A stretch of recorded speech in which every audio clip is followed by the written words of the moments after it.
Am I normal? Let's talk about that.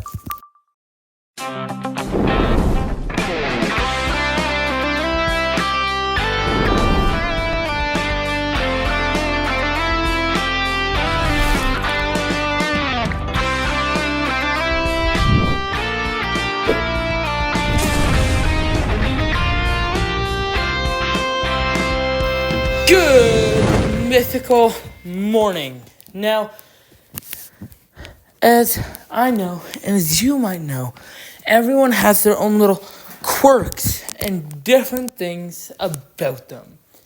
But as a teenager, I wonder sometimes, am I an average teen? Well, years ago, before it became really popular, the infographic show,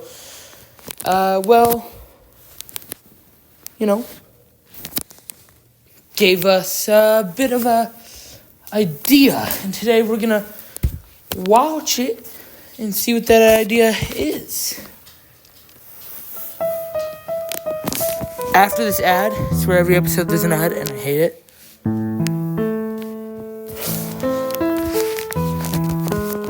Sprite volume selected. Wi-Fi. Visit add in full skip ad. Skip. Was life easier for previous generations? Do teenagers today have a bright future to look forward question. to? Or have they inherited a world more competitive than that of their parents? What do teenagers today spend all day doing? Is a life connected to a handheld device beneficial to today's teenagers? Yes. Or would they be happier in an unconnected world? You guys Today we'll wouldn't be be looking into the watching life this of modern and being teenagers entertained and if this seeing how they wasn't spend their happening. time, what they enjoy doing, and how their development could well be hindered by today's rapid lifestyle in this episode of the Infographic Show, Most Common Traits of Today's Teenagers. Yeah. Let's first look at the psychology of teenagers and how it develops. So, little Johnny grows up, and around the age of 13, that sweet little smile disappears. He begins to frown and become isolated. If you look close enough at the temples on his head, you might be able to see tiny little horns begin to grow. Johnny seems to be, to his parents' horror, turning into a little monster. Teenagers develop a streak of independence, and parents often find it hard to reach out and relate to them. They are becoming their own person. This is a completely natural part of human evolution that we all experience. The problem is, teenagers are still, for the most part, reliant on their parents. They need their parents for food and shelter, for their education, and for their day-to-day expenses. So although a fierce independence is a teenage trait, in a practical sense, they are still usually being cared for. This creates conflict, and teenagers are normally always experiencing some type of conflict. Teenagers often withdraw into their own space and construct a world whereby they are alone and independent.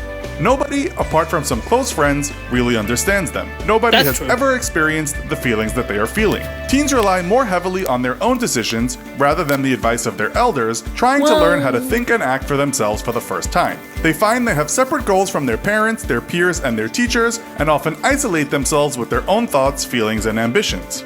Teenagers also begin to take more risks as they grow up.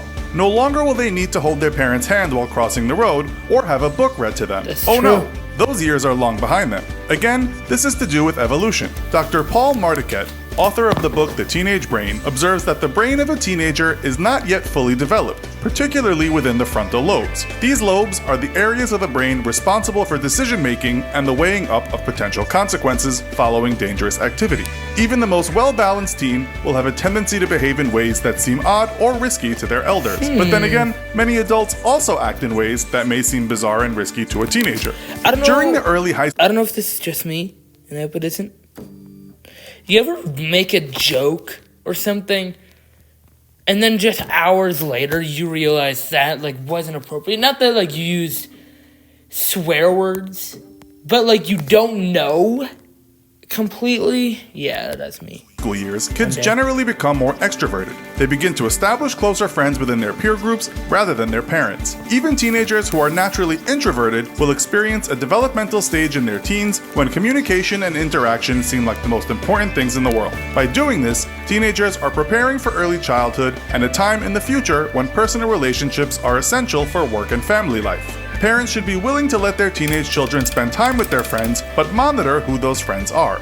Teenagers begin to experience new emotions as they develop. Hormones flood through their body, meaning that they will begin to consider romantic attachments for probably the first time in their lives. Mostly this is harmless flirting online, or perhaps a crush on a celebrity. Sometimes these hormones might lead to early romantic attachments and to coupling with members of their preferred sex. This may be harmless enough, or could lead to unwanted pregnancy and a lifetime commitment that neither teenager is equipped emotionally to deal with, having just left childhood themselves. Wow. Parents can't control their children's chemistry, so instead they should educate them on the dangers of early parenthood.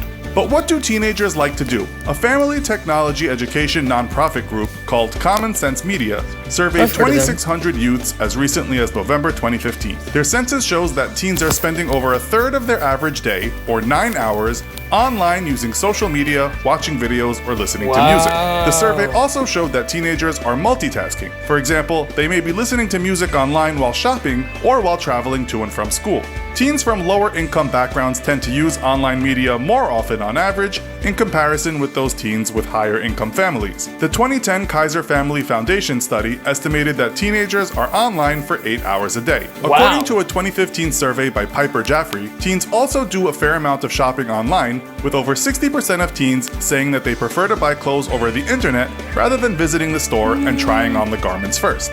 Each generation in history is molded not only by their parents' views on the world, but also partly by social, political, cultural, and economic factors. Today's teenagers are among the first whose entire lives has existed with cell phone technology and social media. Psychologist Jean Twenge put this new generation under the microscope in her book iGen. Today's super connected kids are growing up less rebellious, more tolerant, less happy, and completely unprepared for adulthood, Oh, wow. and what that means for the rest of us. That's quite a mouthful. After looking into a number of And, national surveys of maybe 11 not million completely teenagers since the right. 1960s, she concludes that iGens, or modern teens, have a poorer state of mental health in comparison with previous generations. I could agree with that. New media but my causes mental health is anxiety, pretty good. loneliness, and panic disorders, along with sleep loss, according to Dr. Twenge. She comes to these conclusions by pointing I to do figures learn displaying about what national stress rises feels like. in mental health problems among teens and drawing parallels with the increase in cell phones. But what Twenge forgets to mention in her book is that correlation doesn't mean causation.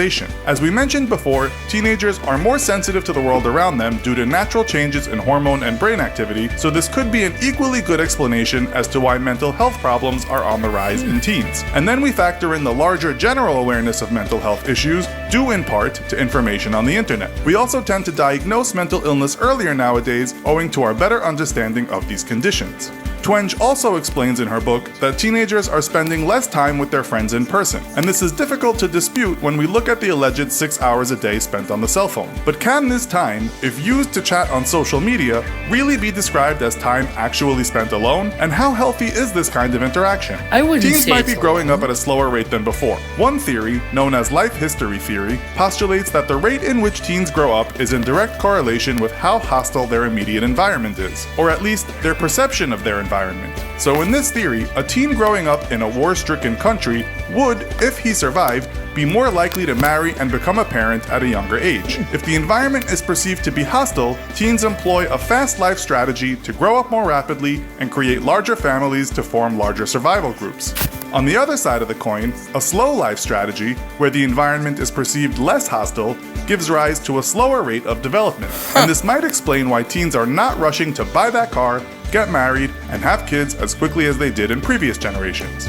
So, what do you think are the most common traits of teenagers today? Let us know in the comments. I think a lot of Also, those are be sure to actually watch our very other accurate. video called Google versus Facebook. Thanks for watching, and as always, don't forget to like, share, and subscribe. See you next time. I think that